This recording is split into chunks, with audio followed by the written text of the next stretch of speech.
A strong host game needs a strong wing game.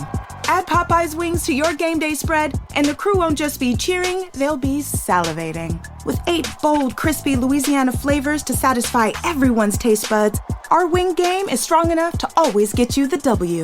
At $5.99 for a 6-piece, order bone-in or boneless for your next watch party. Someone just wrapped up the title of Most Valuable Host. Have that chicken from Popeyes. At participating U.S. restaurants, price may vary, tax extra. Don't you love it when things are both easier and more affordable? Like when the rain washes your car for you. Or like when you save up to 10% by bundling your renters and auto insurance with USAA. Bundle with USAA and start saving. Get a quote today. In 2015, director George Miller and stars Charlize Theron gave the world a max-octane, pedal-to-the-floor experience that sent audiences into a frenzy. In 2025, we try a whiskey that hasn't seen the green place in over 7,000 days. The film is Mad Max: Fury Road. The whiskey is Bushmills 29-year-old Rare Cask. And we'll review them both. This is The Film and Whiskey Podcast.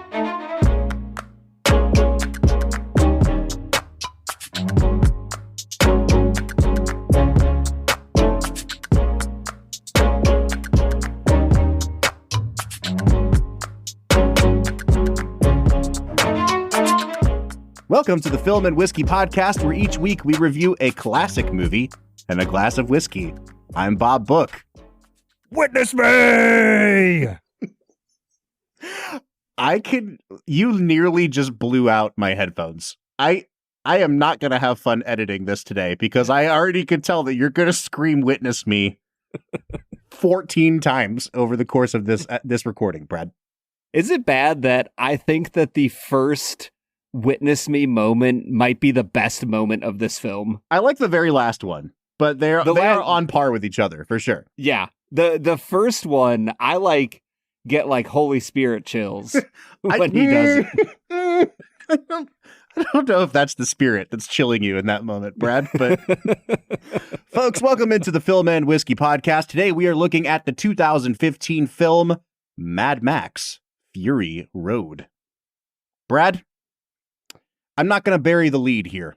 This is one of the weirder, hard sci-fi films that we've done in a long time. I say hard sci-fi. It still takes place on Earth, but it is in a post-apocalyptic wasteland where people have forgotten everything that came before the apocalypse except car stuff.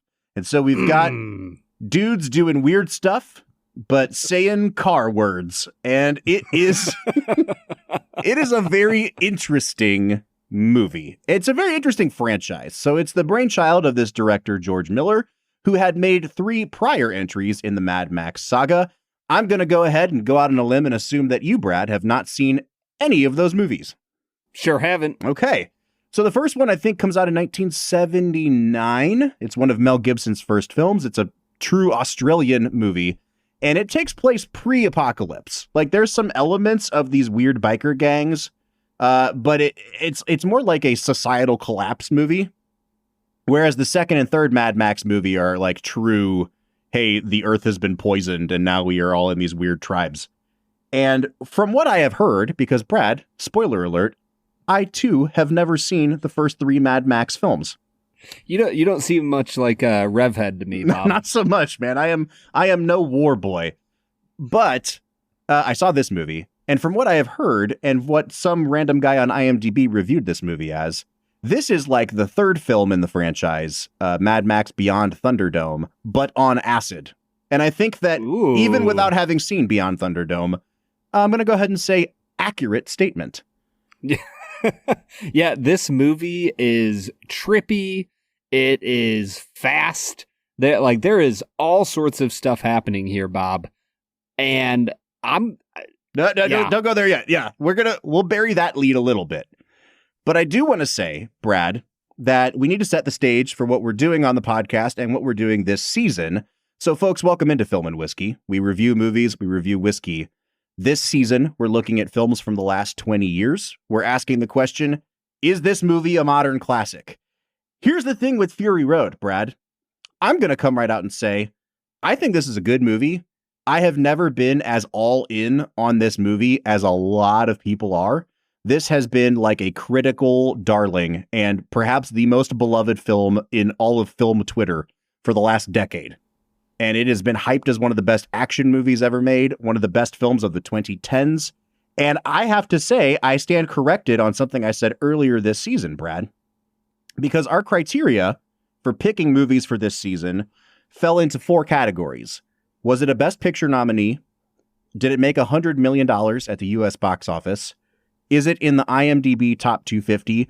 Is it in the Letterboxd Top 250?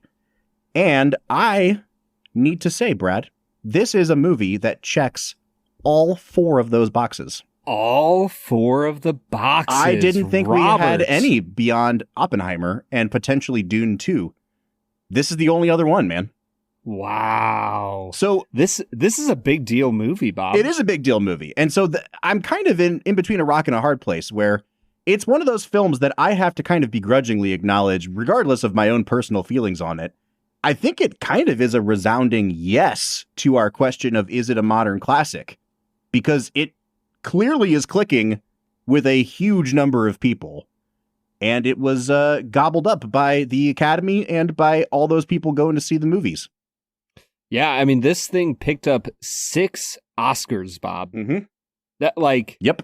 that's no joke for a movie. For a movie to win 2 or 3 is an impressive feat. Mm-hmm. I mean, 6 probably puts it in rarefied air. A lot of them are what we call below the line. So like, you know, not Best Picture, not Best Director or Actor or Actress. And I think that if there's anything that we're going to talk about a lot with this movie, Brad, it's the craftsmanship behind this movie. Like, unbelievable amount of craft went into this movie. And it has a very specific look and a very specific vibe that you kind of have to give credit to the director, George Miller, as well. Again, regardless of if you vibe with it or not, it's a unique movie. And it got praised a lot for how much of the effects were done practically. And I think you can tell, like, there's obviously a little bit of green screen going on, and they used CGI to enhance some things in this movie. But, you know, there's also some part of me that is just like, hey, there's a dude strapped to the front of a truck playing a guitar that shoots fire. This is kind of like everything I want a movie to be in my 9-year-old head. It's literally like a Metallica AC/DC concert on a truck going like 80 miles an hour in the desert. All right. With that said, I don't want to go much further without really picking apart what you think of this movie. So we have to get to our first segment of the day, which we call Brad Explains. Brad's gonna give us the movie plot with only 60 seconds ticking on the clock. So let's go ahead and hear your take with this little segment that we call Brad Explains. Brad Explains is the part of the show where Brad breaks down the plot of the film that he has just seen, often for the first time. Once again, Brad, I'm assuming first time watch with Mad Max Fury Road? Bob, I have an announcement to make. Uh-oh. This is a first in the history of my life, as well as the history of the Film and Whiskey podcast. This was my first and second time viewing this movie in one day. You watched the whole thing twice? I woke up at 5:30 in the morning. I watched it from 5:30 to 7:30. And then I was doing dishes later that night, and I was like, I can't stop thinking about this movie. I need to watch it again. And I texted my best friend Steven and was like, bro, witness me. And he came over and we watched it from 8:30 to 10:30. And I bookended my day with Mad Max Fury Road. That's insane. I am so proud of you right now. I freaking loved this movie. Did you really? So much. Oh, yeah. I thought you were going to hate it, Brad. Oh, this is awesome. Because I knew this was either going to... There is no in-between on this movie. You're either going to be 100% on board or all the way out on this movie. And I will say, I'm not going to give this movie a 10 out of 10.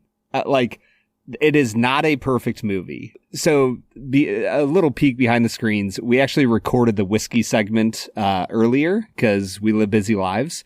So I'm going to say the same thing I say in the whiskey segment. Friend of show, David Thomas Tao, taught us a new term last week called crushability. Mm-hmm. This is the most 11 out of 10 crushable movie I think that has ever been created. Oh, what a bro. I love this, dude. I'm so proud of you. On that note, you have to break down what this movie is about, which is, it seems very simple. Like, you could give a 3-second description of this movie, but if you want to flesh out the world, you could probably fill a whole minute. The time is yours. You get 1 minute on the clock. Spoil the hell out of this movie and go. Witness me! Mad Max Fury Road is a post-apocalyptic film set in a world that is dominated by the desert. There are 3 territories. There's the Citadel, Gastown, and Bullet Farm, all of which maintain an iron grip on the population that is left on the Earth. The leader of Gastown sends his Imperator Furiosa on a trip to get supplies from the other towns. She takes the war rig off into the desert, and for unknown reasons, but she steals away his breeders, some beautiful young women that he's getting his nasties off. Yeah, he's breeding. Ooh, yep. He is breeding. And so a massive chase ensues. The titular character is tied up like a sack of potatoes as a blood bag onto the front of a car. 5 seconds. He pairs up with the Furiosa, and everything explodes and goes fast, and it's freaking awesome, Bob. This is a 2-hour chase movie. And I want to start today by asking you about something you said a few weeks ago, a number of weeks ago. I believe it was in our Ford v Ferrari episode, where you talked about how at the end of the day, car chases are just not that entertaining. And I kept that nugget in the back of my mind because I was like, well, this does not bode well for the 2-hour-long car chase movie that we're about to watch. Here's the thing, Bob. Ford v Ferrari doesn't have cars that have giant pole vaulting poles on the back of it, with an engine, a whole car engine on the bottom of the pole as a counterbalance, with wild psychotic suicide men hanging off the top of it throwing bombs at Matt Damon. But yes, we have these gigantic gas guzzling welded together hot rods racing through the desert. There is a part in this movie where 2 men are on opposite cars that are racing against each other, laying on the hoods of these cars, siphoning gasoline and blowing gasoline directly into these cars' engines as flames explode out the back of them. It is perhaps more a peek into the male psyche than any piece of film has ever been. And the feminine disgust with the men in the world. So surprisingly, there was a ton of pushback on this movie for minimizing the character of Max and making this essentially Furiosa's movie. A lot of dude bros on the internet got really mad that this was such a feminist movie, or they perceived it to be such a feminist movie. So maybe let's get that small controversy out of the way here, Brad. Having no relationship to the Mad Max films, what's your opinion there? I mean, is this a feminist film? And if it is, does that even matter?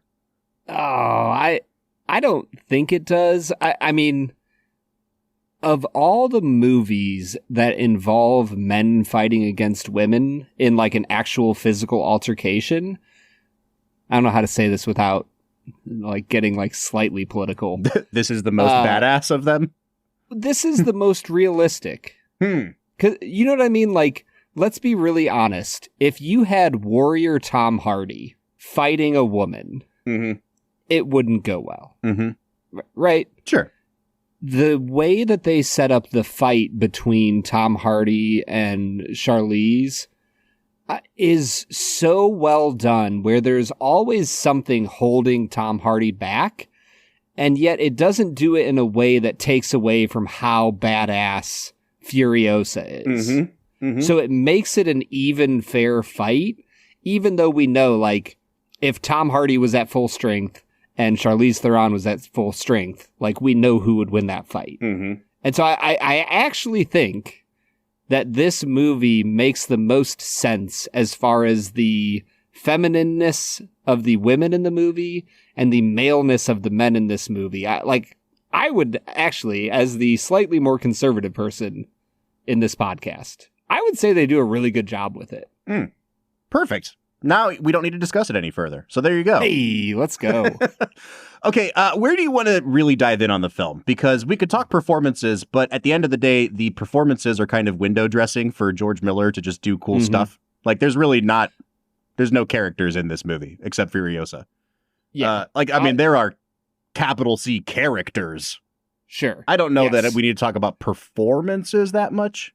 I think we have to talk about Immortan Joe for we do. 87 minutes. So here's the thing about the world that George Miller has created is that it is simultaneously so cool and so inherently funny because the people that are in control in this wasteland are just absolute buffoons. They're the stupidest people that have ever existed. Immortan Joe is cunning and very evil. Everyone surrounding him is really dumb. And everything they believe is really dumb. And their vocabulary is really dumb. And I just love that we're in a world where the bad guy's name starts with Immortan, which is the coolest sounding thing ever. And then just like Joe. Yep. You know what I mean? Like I remember making a joke when Furiosa came out this year that like they needed to just have a character whose name is like Imperious Ned. Like just something something that sounds cool, and then you pick like Dave or Keith to be the name that comes after it. And it's Ned Flanders from The Simpsons. So I think go ahead, sorry. I think where I want to start with this movie is with my favorite part of the film, which is not any of the action. It's not any of the acting. I don't think I've ever seen a movie that does a better job of world building without dialogue than this film. The way that Miller crafts a world, and not necessarily, like, it's not that the world isn't built without human beings saying words. It's built without tons of back and forth dialogue. Like, this is like the anti-Interstellar. Like, you have so many moments where slaves are pedaling, like 200 slaves are pedaling on this giant machine to raise and lower war machines from the top of the Citadel. And you have all of these drivers running up to this massive altar, making a symbol with their hands as they pray, like, to V8, the god of destruction or something. Like, and, you know, the moment when I referenced it already, it truly might be my favorite moment in the movie because it represents so much world building.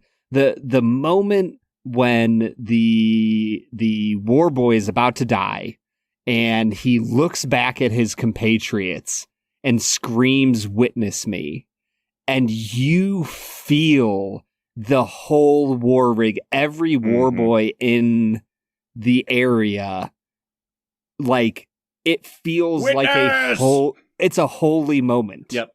And he sprays his face. To them. Yeah, to them. To them, like, and their very false religion. Let us please get that on the table here. Yes. Jesus Christ is the only Lord and Savior.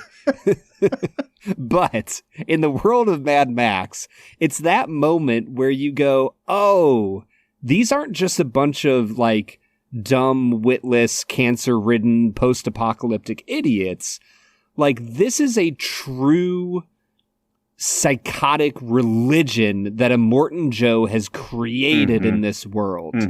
And it's moments like that throughout the movie where it's not dialogue between two characters talking about, like, oh, like, our religion is so cool. It's a visual storytelling of the power of belief in this world and what they believe in. And I just think throughout the whole movie, he nails the world building. Like, if you ever had a pipe dream about what it would take to defeat other vehicles in combat in a post-apocalyptic world, the weapons that they use in this movie are so freaking cool. Yeah.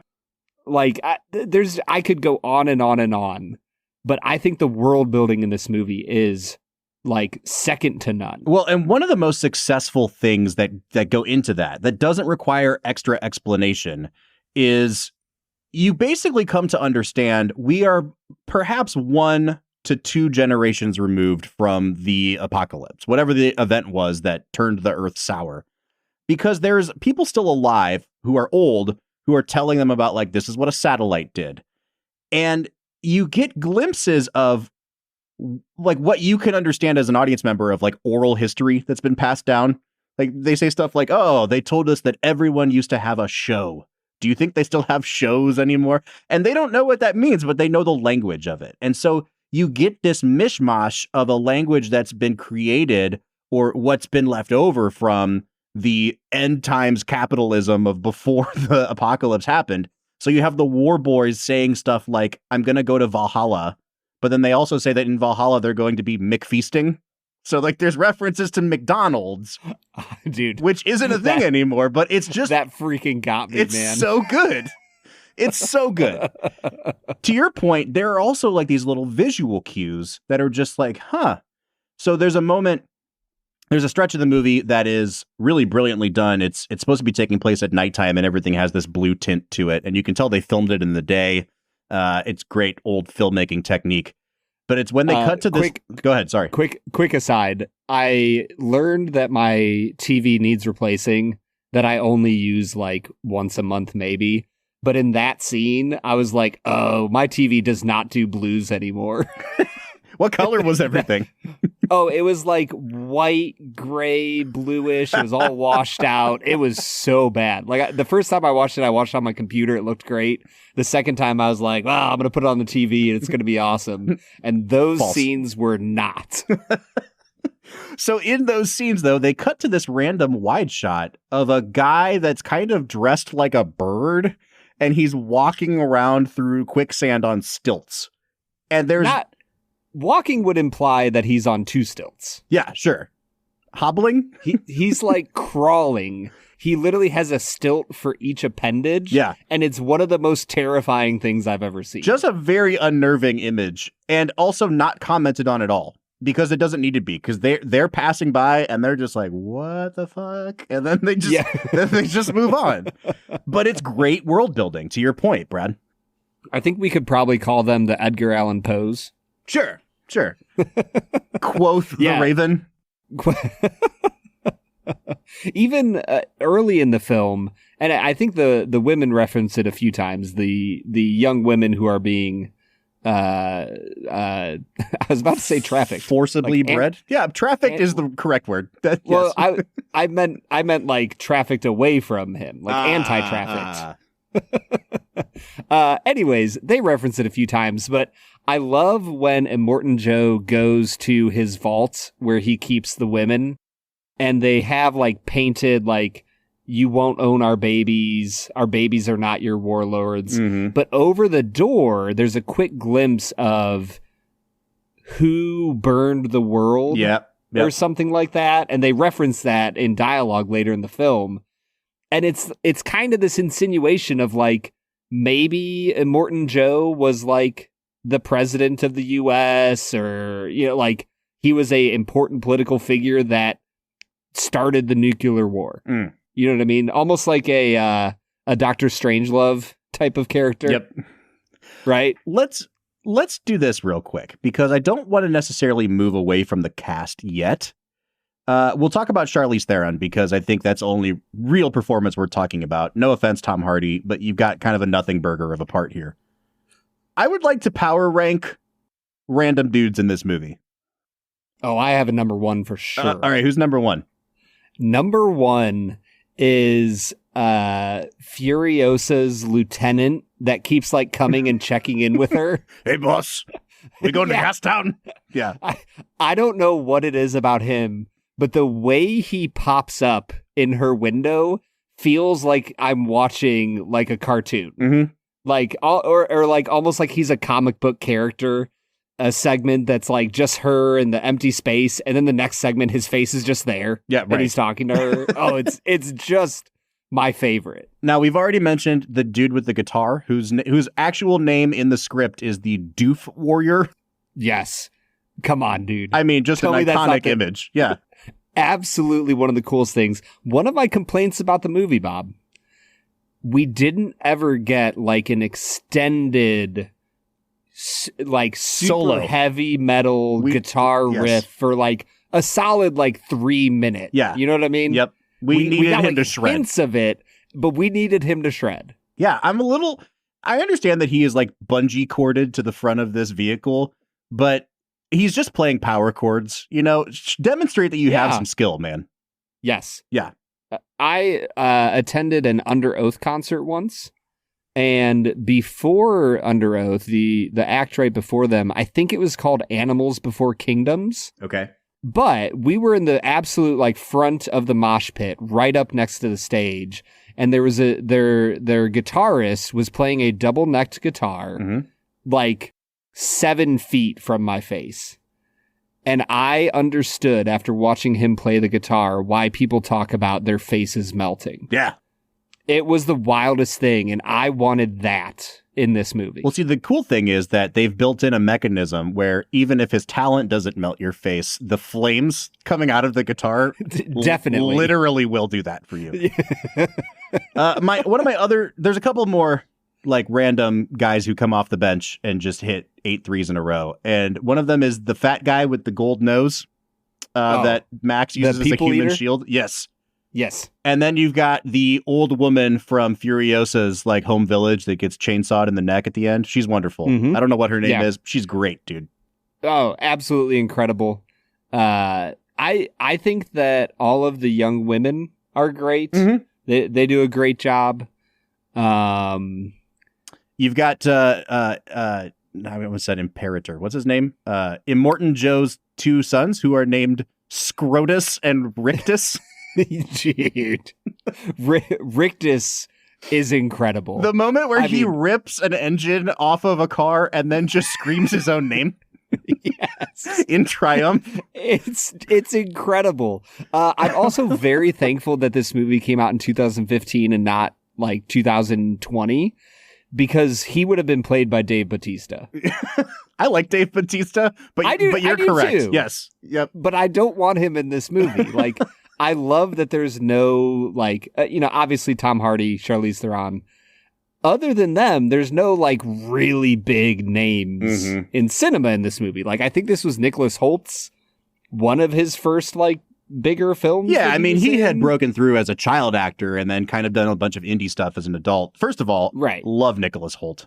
Oh, he's And my favorite. Apologies to him for me saying that only Charlize was worth talking about. Yeah. He actually might be low-key the best performance in this whole movie. I was about to say, he's probably hands down my favorite performance in the film. When he is like reciting the prayer of the war boy as he like undoes all the gas lines in his car to fill it up with gasoline. Sorry, to fill it up with guzzling. Guzzling. And like the mantra that he goes through, and when he rips the flare against the ceiling and goes to slam it down, and Max barely grabs his hand, like incredible acting from Nicholas Holt. There is so much slapstick comedy in this movie too, and so in this scene they're driving through a literal sandstorm, which apparently is also a portal to hell. And I was about to say, this isn't, in my mind, it's not a sandstorm. It's like a nuclear fallout. Yes, storm. For sure. But you have him wanting to commit ritual suicide, and there's no one around to witness him except Tom Hardy, who is called his blood bag because he's been kidnapped and he's being used for his blood for transfusions for these war boys that all have cancer and are like the minions for Immortan Joe. And he just looks at him and goes, "Witness me, blood bag." And then they cut to Tom Hardy, who has a mask on his face and can't talk. And he has like a Looney Tunes eyes bulging out of his head. Like, it is so funny. Oh, it's incredible. Can I also say, I could not get it out of my head both times watching it that when Hardy has that mask on his face, he looks like Gerard Butler. Oh, interesting. I thought you were going to make a Hannibal Lecter reference there. Yeah, that would be a good reference. But for some reason, I literally was like, wait, I thought Tom Hardy was in this movie. That is Gerard Butler. Gerard Butler would absolutely fit in with a Mad Max. But he has Mad Max energy. He would kill it, dude. It would be so good. All right, let's real quick talk about Charlize Theron because, they make a whole Furiosa movie after this that she's obviously not in. It's a prequel.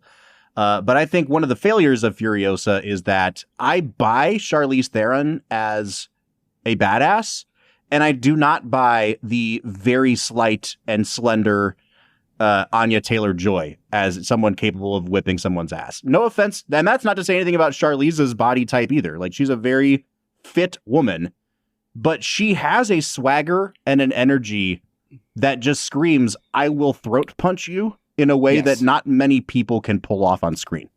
Yes, 100%.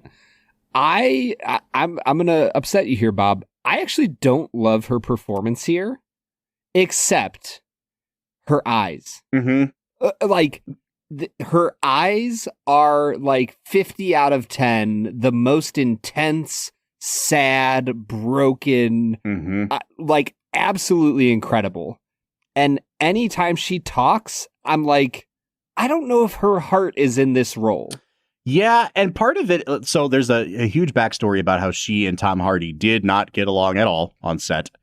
So I wonder if that's carrying over. But also, every line of dialogue for her is very bad. Just not good. I mean, they're she's like, oh, I want to get them salvation or whatever. And he's like, well, what about you? And she just looks out the window and goes, Redemption. It's so bad. It's such bad dialogue. And I feel bad for her because anytime the script doesn't have dialogue for her, but the camera's on her, she might be the best performance of the movie. Agreed. But the scene where she talks, just drops her arm and wails in the sand. It's incredible. Dude. Incredible acting. And there's a few moments like that where I wish this was more art housey of a film, and he was willing to just sit in those moments. The second time through of watching it, there were 3 or 4 moments like that where I'm like, George, just let us sit with Charlize for 6 more seconds. I'm not asking for a minute of her screaming, but she screams for 3.5 seconds of film time. Yep. And it could have been 9. Yeah.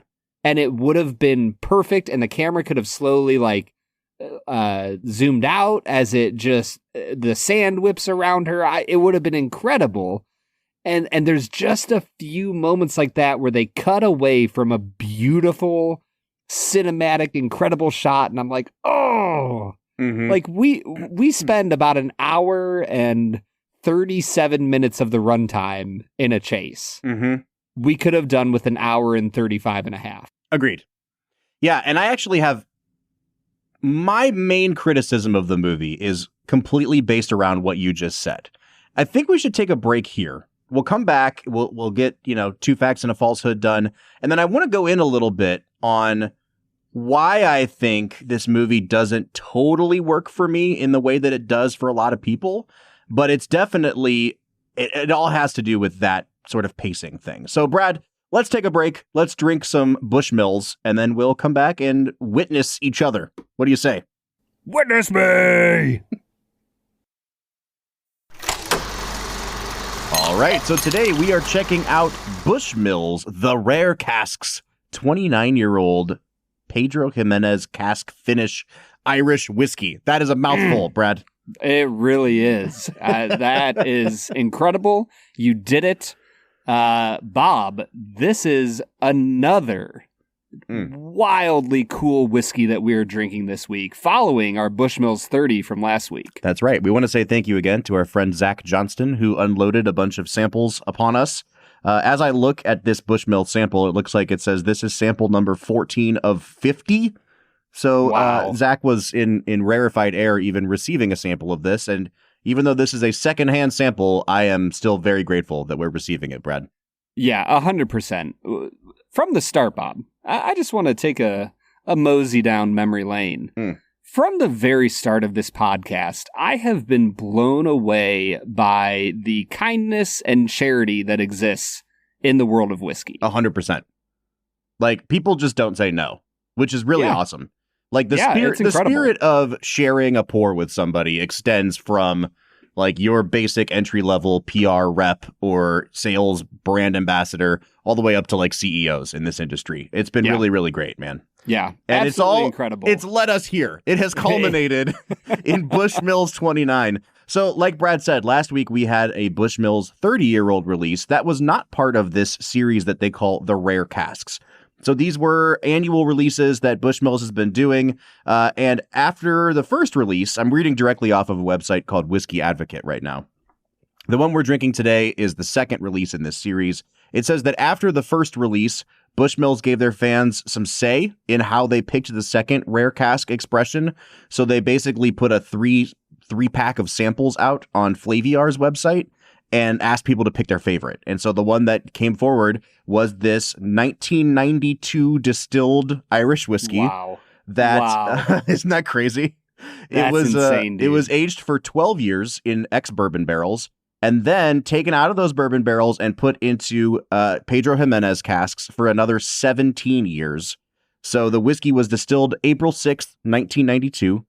It was recasked on July 12th, 2004, and it was bottled on January 17th of 2022. Just think about all of the world events that this whiskey has seen. Absolutely crazy, man. There's a maturity here that these young bourbons just don't understand. They'll never get it, man. They just don't get it. They're only like 8 years old. Like, man, this is a mature drinker's whiskey, Bob. Now, it looks like this was limited to a 500 bottle release. So we're talking like 2 casks. And it was originally slated at a $750 price tag. We'll talk about value when we get there. It is 53% ABV or 106 proof. And Brad, just like last week's 30-year-old, this might have an even darker color to it. We're talking like when you go to a wedding and they have like unlimited Coca-Cola and you kind of get to like the third or fourth glass and your ice has melted. It looks like just slightly watered down Coca-Cola. Yeah, no, absolutely. This is a beautifully dark whiskey, very rare for an Irish whiskey, but we are drinking a rare type of Irish whiskey. So I would expect something this beautiful in my glass. All right, let's dive in, man. I am sipping it live. You've already tried it. So why don't you hit us with your nosing notes? This thing is incredible. There is figs all over the place. A really heavy raisin vibe. There's white grapes. It reminds me of like powdered sugar as it's like going into a baking mixture. Like, you know, my wife makes like sourdough cookies and she'll like mix the powdered sugar in and it smells like the KitchenAid mixer is mixing it in. And it also reminds me, I've talked before about being in Ukraine and they had fresh cherry juice when I was over there. It reminds me of like a really fresh, vibrant cherry juice. This is an incredible nose. I'm going to give it an 8.5 out of 10 here. I'm getting so much date on the nose here. And it's funny because like I've never really smelled a date, but I've eaten them. You know what I mean? I've never taken the time to be like, what's this smell like? It smells like a date tastes like. It is super syrupy, really sugary. You get the powdered sugar note that you gave is really great here. There's a ton of like molasses, and then it tips into, I don't know if it's because I was thinking about Coca-Cola. I get a little bit of that kind of like slight cola note effervescence on here. There's some cherry, which almost reminds me of what we get on some really well-aged wheated bourbons. I think there is definitely some bourbon influence here behind all that PX cask influence. I like this better than the 30 on the nose. I'm going to give this a 10 out of 10, Brad. Holy cow, Bob. Yeah. The palate here, once again, absolutely stunning, Bob. This is the most pruny whiskey I have ever drank in my life. And yet somehow, like, prunes are not known as, you know, everybody's go-to relaxing enjoyment type of food. somehow this is like so heavily prune. There's cherry syrup. It gets into a little bit of a baking spice, clove type territory. I've never tasted a whiskey that is so prune forward, and I absolutely love it. Cannot get enough of it. This is a 9.5 out of 10 on the palate. Brad, I don't know how to say this, man. It's perfect. No, it's too much, dude. It's too much for me. No! Yeah. It was a drastic difference between front of palate and back of palate. Front of palate, it's like, okay, here we go. I'm picking up on the pruniness. It's like drinking prune juice. And I'm like, all right, it's going to land the plane. It's going to be really sweet. I'll get those dates back on the end here. And then it kicks to the back of the palate and it turns into an incredibly bitter and sour and dry red wine note that is, it's not quite tannic. Like it's still mouth-watering, but it's really bitter, dude. And I just think that it's been in the cask too long. I'm taking a second sip. Please forgive the silence here. I want to give this a fair shot. No, I think for me, the back of the palate was more of like that tart cherry sweetness that I thought worked perfectly with that pruny approach. There's a ton going on here. Yeah. And I think it absolutely, the plane lands beautifully. Where are you at after your second sip? Yeah, I'm in the same spot, dude. Unsweetened cherry juice is a fantastic note on this, but it's coupled with red wine and prune juice. And I think ultimately what's bumming me out here is that it completely swallows up any notes that might be present naturally in the whiskey. Like it just tastes like we've had a couple whiskeys that are like, they say that they're wine finished, but we know that they're just like mixing wine into the blend. This reminds me of some of those in a really, in a big bummer way, dude. I respect the craft. I'm coming all the way down to a 6 out of 10 on this, dude. Wow. Yeah. All I hear you saying is whatever is left in that sample bottle. You can have mine. It 100%. This is one of the more significant bummers of the past couple months for me, dude. I was going to say, I was just telling a good friend of the show the other day, this has been such an incredible spate of whiskeys that we've drank. Like, we've been on a good run. For me, it's continuing. I guess we should keep giving scores. I think it's a 9.5 on the finish. It's a medium-bodied, like, fresh bread, baking spices, the figs, the cherry, the prune. For me, it's the breadiness on the back end that I'm really loving.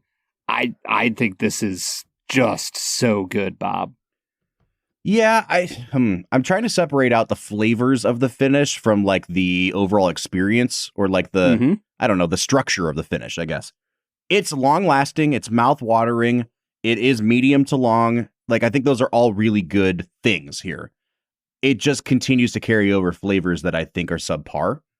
Now that really tart cherry goes away, the prune lingers and you get a little bit of ethanol on the finish.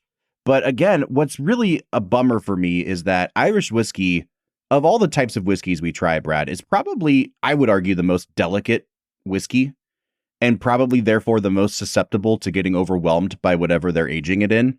And the 17 years in PX casks is just, it's taking everything over for me. And I think I'll come up to a 6.5 on the finish, but that's about as high as I can go here. Oh man. Yeah, dude, I'm bummed. I'm bummed too. We'll kind of move to the finish because Bob's clearly sad, and I don't want him to be sad. To the balance, so, right?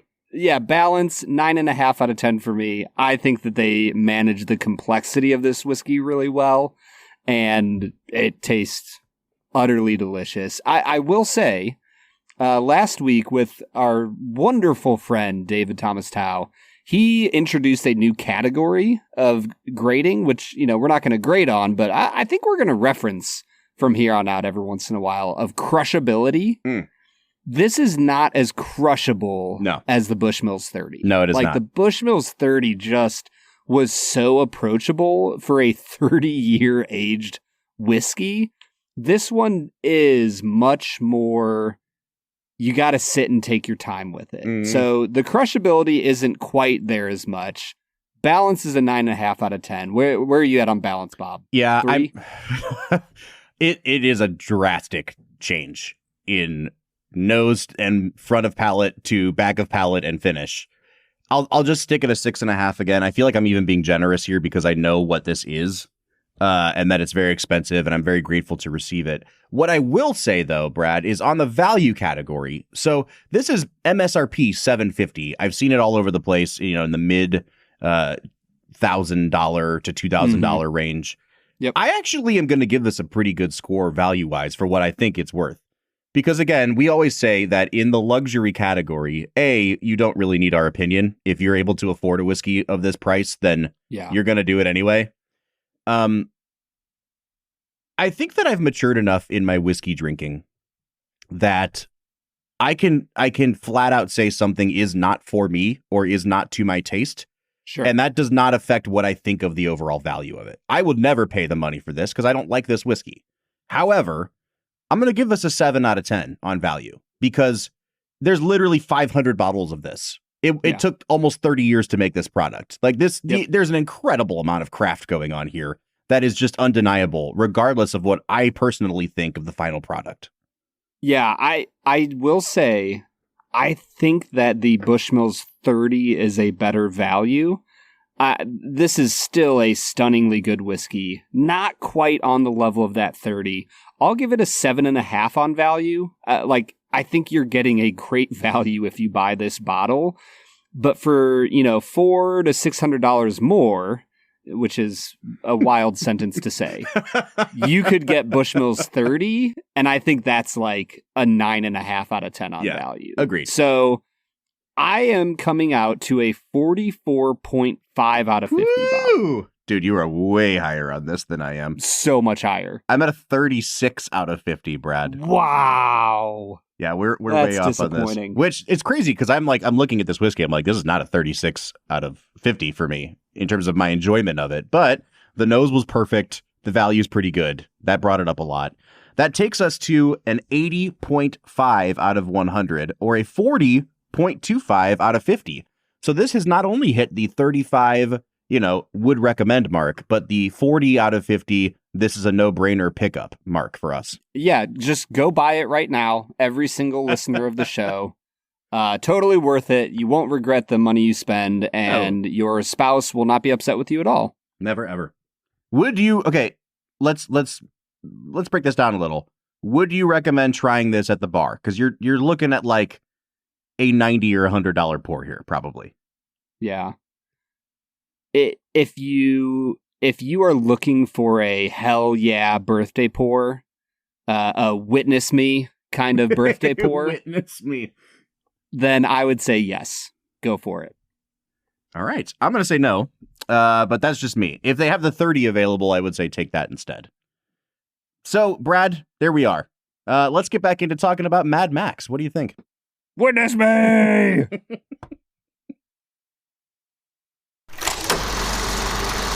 All right, everybody, that was Bushmills 29 Rare Cask Series, a perfect whiskey that we have no notes on. Ain't that right, Bob? Yes, no notes. Loved it. Loved it so much. Oh, you're ridiculous, man. That whiskey was so freaking good. Oh, man. All right, Brad. At least we can be agreed on one thing. With Canada, their favorite segment is an incredible experience. We are talking 2 facts and a falsehood. Brad is gonna try to stump you, Bob, to all right and what is wrong. 2 facts and a falsehood. 2 facts and a falsehood is the part of the show where Brad presents me with 3 items as fact about the making of this movie, one of which is a complete lie. I am not doing super duper great, Brad. I've now lost 4 games, and I've won, let's see, 1, 2, 3, 4, 5, 6, 7, 8. I'm 8-4. I'm down to a 66% win total here. If you were the Browns. Oh, that's like the best year we've ever had. Yeah, easily. I really hope that all of these 3 facts have something to do with Witness Me. just so we can get a couple more of those in here. I should have done that. That's funny. All right, man, take it away. Fact number 1, the film was originally intended to star the one and only Mel Gibson in the title role back in 2003, but because director George Miller ran into problems with shooting locations and Gibson's interest in creating The Passion of the Christ, it never happened. Fact number 2, Charlize Theron shaved her head for the role of Furiosa in Mad Max Fury Road, and as a result, she had to wear a wig for her role as Anna in 2014's A Million Ways to Die in the West. Fact number 3, Hugh Keys Byrne, who played Immortan Joe, stayed in character throughout filming, demanding that the crew refer to him as Immortan and saluting him with "Witness me" whenever he entered a room. Number 3 is the falsehood. I'm just gonna say that right now. I hope it's not, so that we can laugh about it. I don't even want to entertain the other two. Number 3 is the falsehood, Brad. Witness me! Am I correct? Yeah, you're right. Yeah, that was the worst one you've ever done, dude. But it provided you with more. It's my favorite ammo. It's my favorite one I've ever done, Bob. Oh man, that's fantastic. So yes, this movie was. Hold on. Yep. Can I tell you one of the facts that I wanted to put on here, but I knew? Well, maybe you wouldn't have believed it. Here's one of the facts.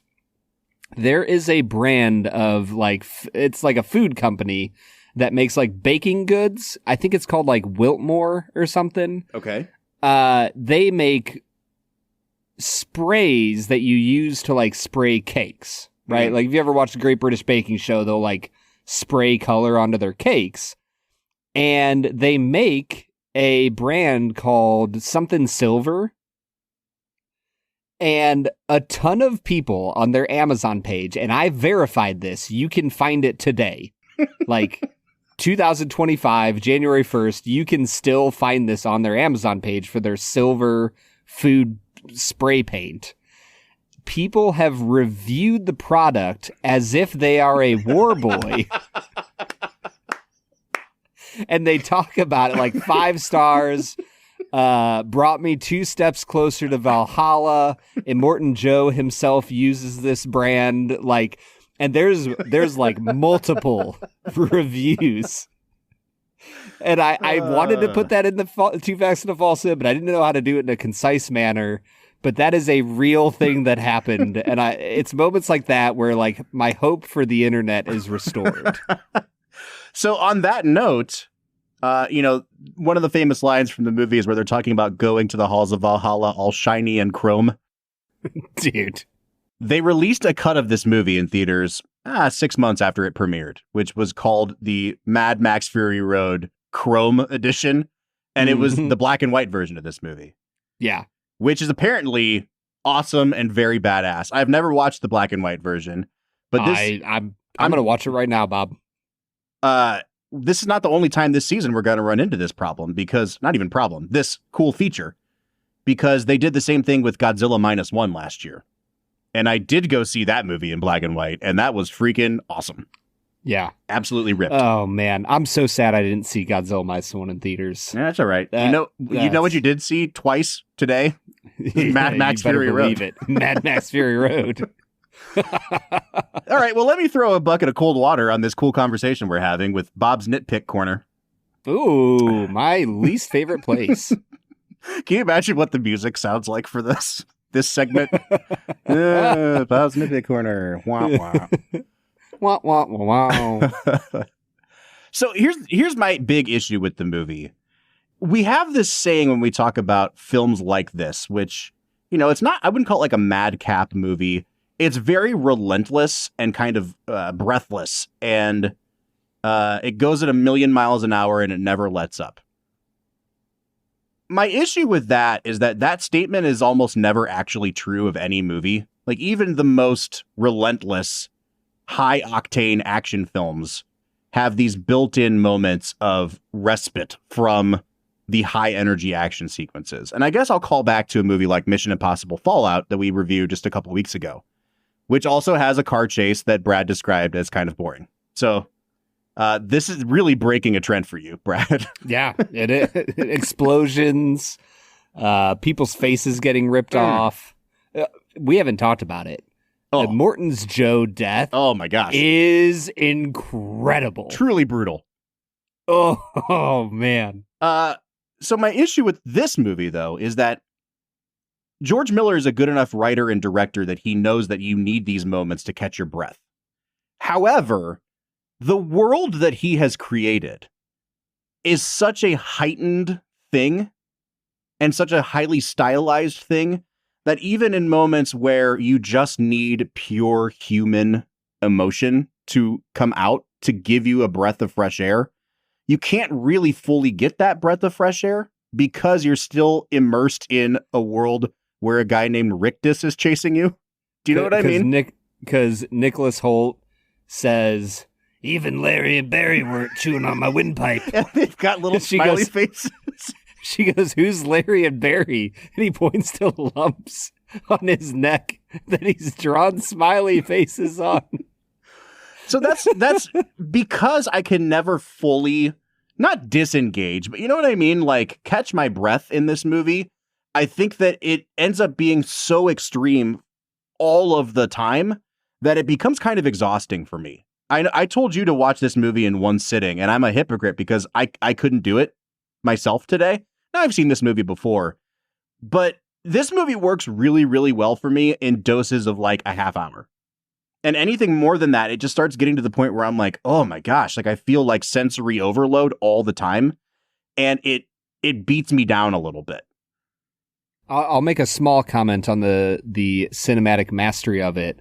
This is one of the most brightly colored post-apocalyptic films I've ever seen. Mm-hmm. Like, even the sands themselves have this bright redness about them that I think is like so attractive and draws you in. It makes the desert interesting as opposed to most like just bland brown deserts. The thing for me, friend of show Jordan, who was on Whiplash a few episodes ago, his complaint about this movie was that the whole story revolves around them driving out into the desert and then driving back from the desert. And I think that as I thought about that, and as I like reflect on the complaints that you have, I think everything makes sense within the world of the movie. Mm-hmm. And so for me, I'm so immersed in the world that the way they choose to interact with one another in their downtime just makes sense to me. Like the women who clearly have had education and, you know, there's a piano in their room and like they're a step above the common populace. Like the way that the redheaded woman engages with Nicholas Holt's character, like feels so genuine and meaningful because they are able to find human connection despite the intellectual gap that very obviously exists between the two of them. And like, it's just stuff like that throughout the film that is just so lovely and heartwarming. And I think that's like the whole purpose of a post-apocalyptic film. If you're not going the nihilism route, you have to go we can all find the core of what it means to be humans when everything else is stripped away. Mm-hmm. And you even see that in the main relationship between Furiosa and Mad Max. Like, from the moment where, and I love the moment where Miller has them, like, lock eyes for the first time. From that moment through the end of the film, you get to watch them slowly build a meaningful relationship with one another based on respect for each other's capabilities and, you know, trauma bonding, for lack of a better word, like going through hard times together.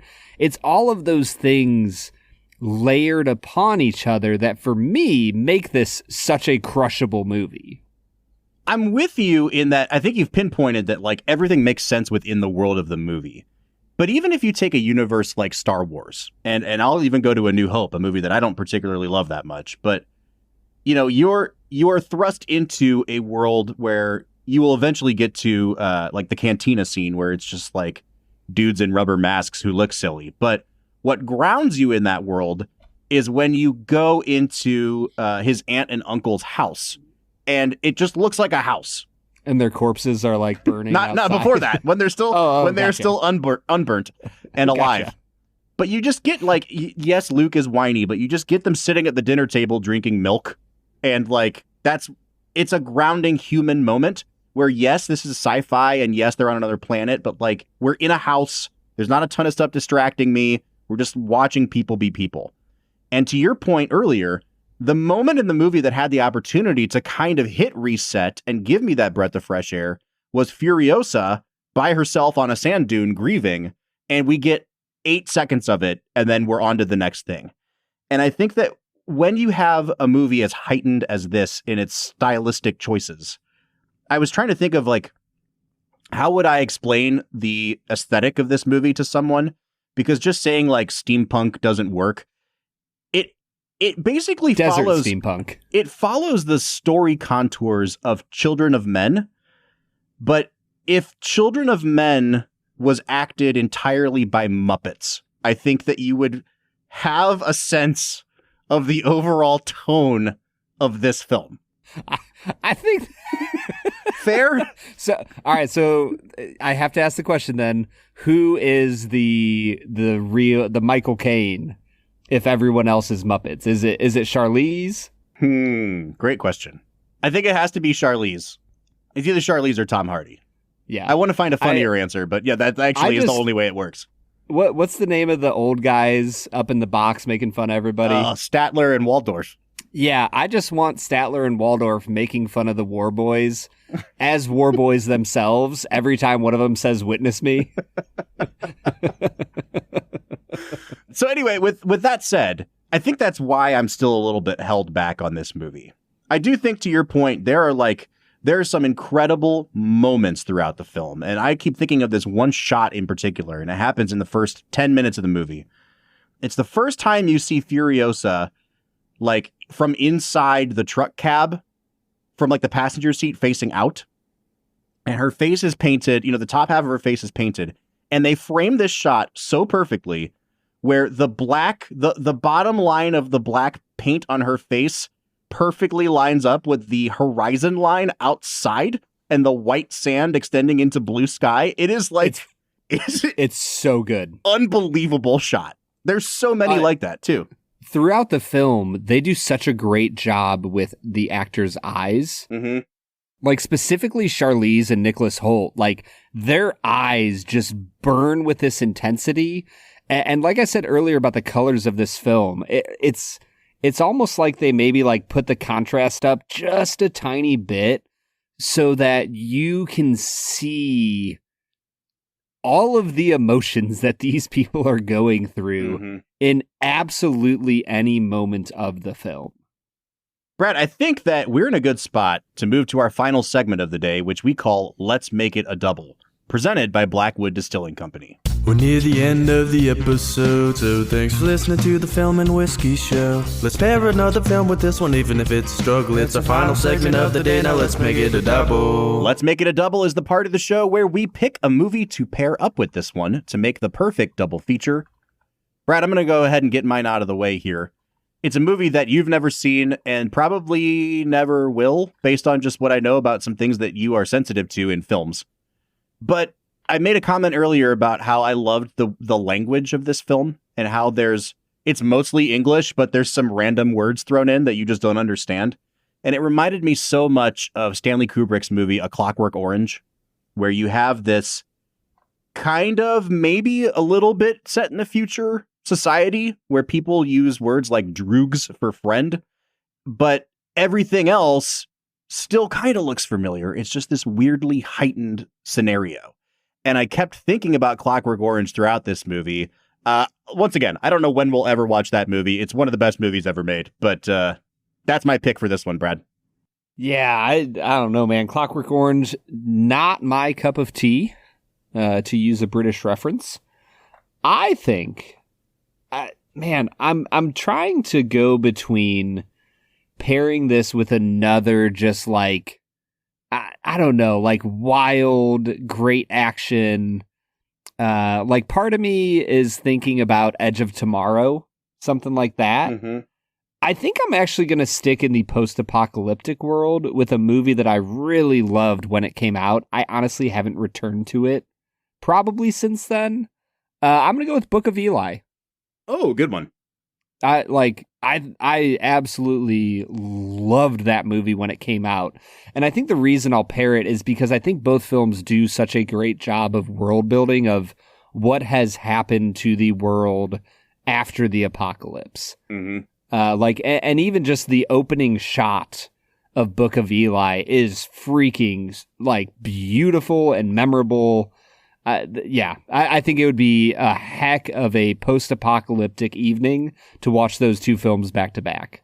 Man, we could not be more wildly apart in our picks. Yeah, I was going to say, I would start with Book of Eli and then do Mad Max. So Brad picked a movie about the Bible, and I picked A Clockwork Orange. Does not bode well for me at all. All right, so those are our two picks for Let's Make It a Double. Let's Make It a Double is presented by Blackwood Distilling Company. No matter what movie you choose to pair this up with, you can always make it a double with Blackwood Distilling Co. Brad, we are in 2025 now. It's a new year. Hey, Happy New Year, Bob. Happy New Year to you, man. But you know what has carried over from last year is big discounts, baby, on film and whiskey. Because you can still go to bourbonoutfitter.com/filmwhiskey, type in our code FILMWHISKEY at checkout, and you will receive 5% off a bottle of Blackwood Distilling Company. We've been raving about this toasted rye for, 6 months now. Yeah. I brought it out over the holidays. It's a big hit, man. I have finished my bottle. I have moved on to their toasted bourbon. It's freaking spectacular. If you can get your hands on a bottle of it, if you have a little bit of that Christmas money left over, and you're looking to splurge on something just that will knock your socks off, check out Blackwood Bourbon. All right, Brad, it's time for us to get into final scores on this movie. This is really hard for me because there is no story to this movie. There's very little plot. And so everything that works about this movie is a testament to like filmmaking craft. You really could, and people probably do, teach this movie in film school because you could watch it as a silent movie and it would work. You can watch it not knowing anything about the Mad Max universe and it works. It is like, I never thought about that. It truly is just like, this is what it means when someone talks about movie making. Yeah. Making something out of essentially nothing. Yeah, there's so many parts of this movie that I think to myself, this is the combination of like CGI and practical effects coming together to be the definition of movie magic. Like the fact that, 80% of this film is practical and the CGI is used just to enhance and bring it along a little further to tease it out. I don't know if there's many movies that have done it better than this. And I can see why critics especially would give this movie a 10 out of 10 because they're not simply looking at entertainment factor. They're looking at the craft behind it too.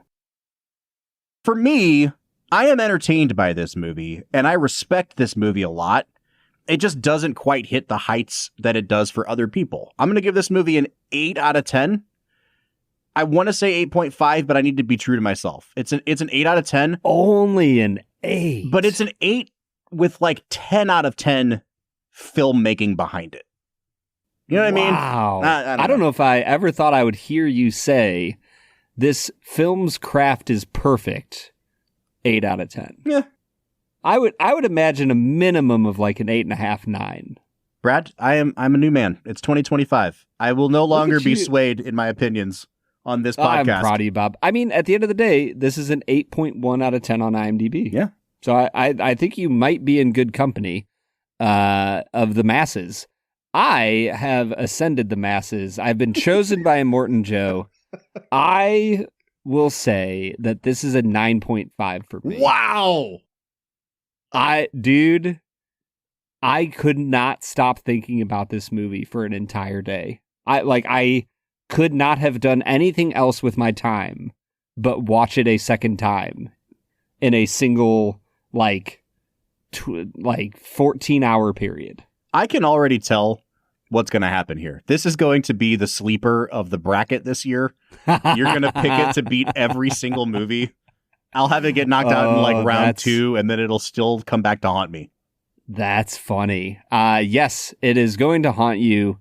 Bob, this movie's so freaking incredible. I'm so happy you liked it, man. That's like, seriously, I was going to be miserable if we just had to come in here and hear you complain for an hour. So this is great. And then you be like, yeah, it's pretty good. 8 out of 10. Yeah, not a good episode if that's the case. So we're coming to an 8.75 out of 10 on average, but we'd like to know what you think of Mad Max Fury Road. I'd also like to hear what people think of Furiosa. I think that movie's like a 7 out of 10, but Chris Hemsworth in that movie is the best thing about either of these two movies. So, Brad, you should first of all watch Furiosa. Tell me what you think of that one. But folks, we want to hear from you. You can find us on any of our social media accounts, Facebook, Twitter, Instagram, TikTok, or YouTube at Film Whiskey. Bob, you didn't mention our LinkedIn profile. LinkedIn, baby! Witness me on LinkedIn. If you want to have a conversation about this movie, this just grand imperator of a film, Bob, you can find a conversation happening every single day on our Discord server. We are over there talking all the time about movies, whiskey, and all sorts of other things. If you would like to join the conversation, you can find a link at the end of every single one of our show notes. Next week, we'll be back with a movie that I really, really, really like, and I'm interested to see what Brad thinks of it. It's a movie called The Big Short. So join us for that next week. But until then, I'm Bob Book. How many cars get blown up in The Big Short? 0. Witness me! And we'll see you next time.